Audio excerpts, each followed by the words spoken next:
আগন্তুক লোকসভা নিৰ্বাচনৰ পূৰ্বে ভোটাৰসকলৰ মাজত সজাগতা বৃদ্ধিৰ প্ৰয়াসৰ অংশ হিচাপে শিৱসাগৰ নিৰ্বাচনী জিলাৰ নিজা মাস্কট BLO বাইদেউ উন্মোচন কৰে জিলা আয়ুক্ত আদিত্য বিক্ৰম যাদৱে। শিৱসাগৰ জিলা আয়ুক্ত কাৰ্যালয় প্ৰাংগণত এই উপলক্ষে আয়োজিত এক অনুষ্ঠানত জিলা নিৰ্বাচনী বিষয়া সুগত সিদ্ধাৰ্থ গোস্বামী, শিৱসাগৰ ছোৱালী কলেজৰ শিক্ষাৰ্থীসকলৰ লগতে জিলা আয়ুক্ত কাৰ্যালয়ৰ বিষয়া কৰ্মচাৰীসকলৰ উপস্থিতিত আশা বাইদেউৰ সাজ পৰিধান কৰাৰ লগতে মূৰত হেলমেট পিন্ধা মাস্কট BLO বাইদেউ উন্মোচন কৰি জিলা আয়ুক্তগৰাকীয়ে নিৰ্বাচনী প্ৰক্ৰিয়াত BLO বাইদেউসকলে আগবঢ়োৱা অৱদানক কৃতজ্ঞতা জ্ঞাপন কৰাৰ এক সুযোগ হিচাপে অভিহিত কৰি প্ৰণালীবদ্ধ ভোটাৰ শিক্ষা আৰু নিৰ্বাচনী অংশগ্ৰহণ Systematic Voters Education and Electoral Participation প্ৰকল্পৰ অধীনত প্ৰচাৰিত এই মাস্কটৰ লক্ষ্যৰ উদ্দেশ্য হৈছে ভোটাৰ সজাগতা আৰু নিৰ্বাচনত অংশগ্ৰহণ নিশ্চিত কৰি ৰাষ্ট্ৰৰ উন্নয়নৰ স্বাৰ্থত বিবেক ভোটাৰ সৃষ্টি কৰা বুলি জানিবলৈ দিয়ে।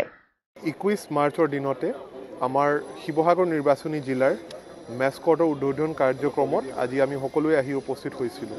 শিৱসাগৰ নিৰ্বাচনী জিলাৰ মেস্কট আমাৰ BLO বাইদেউ হয়। সেই BLO বাইদেউ দিয়াৰ উদ্দেশ্য দুইটা আছিল। প্ৰথম, যিহেতু আমাৰ BLO সকলে নিজৰ নিজৰ কামৰ লগতে নিৰ্বাচনী প্ৰক্ৰিয়া গোটেই বছৰ আগবঢ়াবৰ কাৰণে যি কষ্ট কৰে আৰু তাৰ লগতে যিমানখিনি তেওঁলোকে যোৱা এক বছৰতে নতুন ভোটাৰবিলাকক অন্তৰ্ভুক্ত কৰাৰ কাৰণে আৰু যিকেইজন ঢুকুৱা ভোটাৰ আছিলে বা ইয়াৰ পৰা শিফ্ট হোৱা ভোটাৰ আছিলে তেওঁলোকক আমাৰ ভোটাৰ তালিকাৰ পৰা আঁতৰাই দিবৰ কাৰণে যিমান কষ্ট কৰিছে তাৰ কাৰণে এখন স্মৃতি হিচাপে আমি তেওঁলোকক সেই মেস্কট হিচাপে আমি সিদ্ধান্ত গ্ৰহণ কৰিছোঁ।